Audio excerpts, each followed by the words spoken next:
So essentially, they did a blog post today talking about changes, and they call out some bigger changes in each of the books that they're updating, which is not all of the books. So we're going to put the screen share on screen now. Hi, welcome.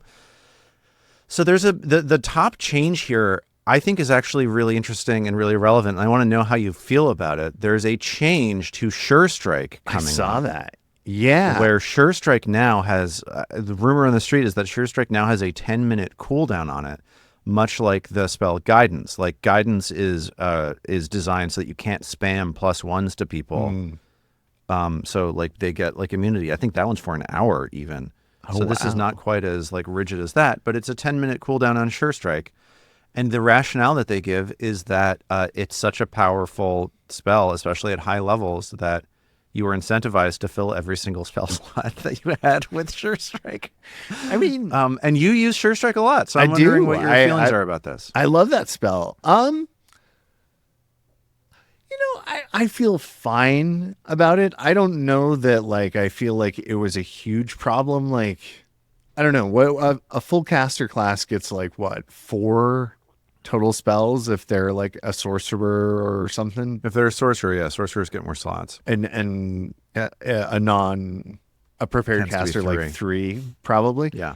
I don't know that it like filling 3 first level spell slots all with Sure Strike or even 4. I don't think that's what they're talking about, though. I think they're talking about filling 3 first level, 3 second rank. Sorry, we're saying rank now. 3 third rank, 3 fourth rank. I think they're talking about just filling your entire house up with Sure Strikes because, like, I mean, and then just having a gameplay style that just said, I'm going to use this. I'm going to use this every single turn. I now have a 2-action attack move, which is Sure Strike every single turn. That's the thing that they're saying was happening. I never heard of that happening.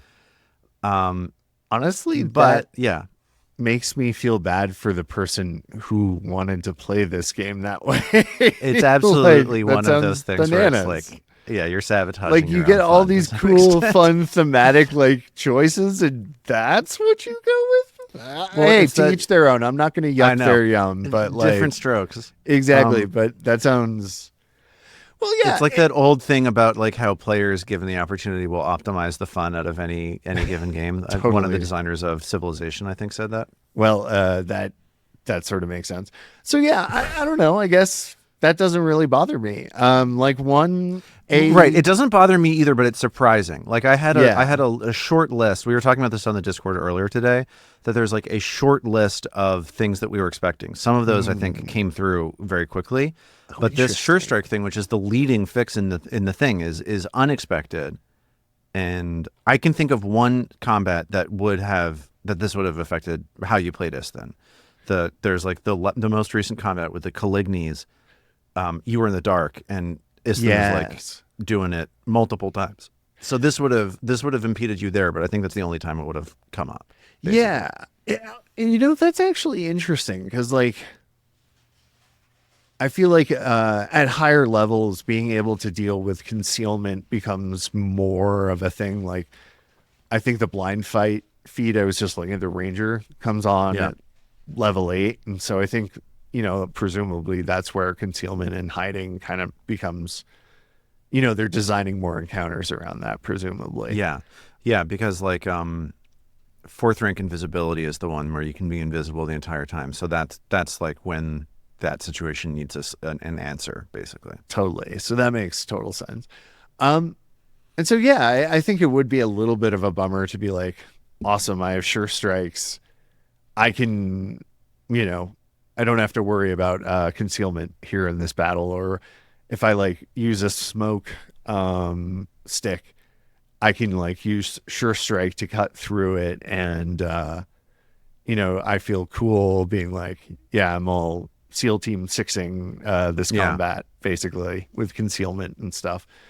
So I can see that being a little bit of a bummer. Like, right. It feels like a nerf more on the bypass concealment side of things than on the maximize damage side of things, kind of. Yeah, totally. But I think that's fine. I think it's fine. Yeah, one exciting moment when to use the sure strike is always fun. So, Right, like, right. It turns it into more of like the D&D 4th edition encounter powers. Did you ever play that game enough to have a sense of that? I never that did. game but... essentially powers were sorted into, well, first off they were called powers, and there were 3. You could have like at will encounters, encounter powers, and daily powers. So there weren't spell slots or anything like that, but every class, like including fighters, had stuff that they could do once per encounter or once per day. So I kind of love that, honestly. Like, it's cool. I think it's cool, nice for sure.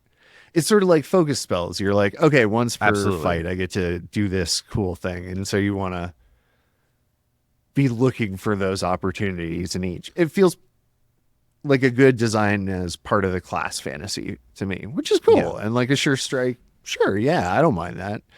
It's and it like, turns the sure strike into a big moment. It turns it into like, this is the strike in this combat that I need to hit. This is like this is my haymaker that I'm throwing. Yeah, exactly.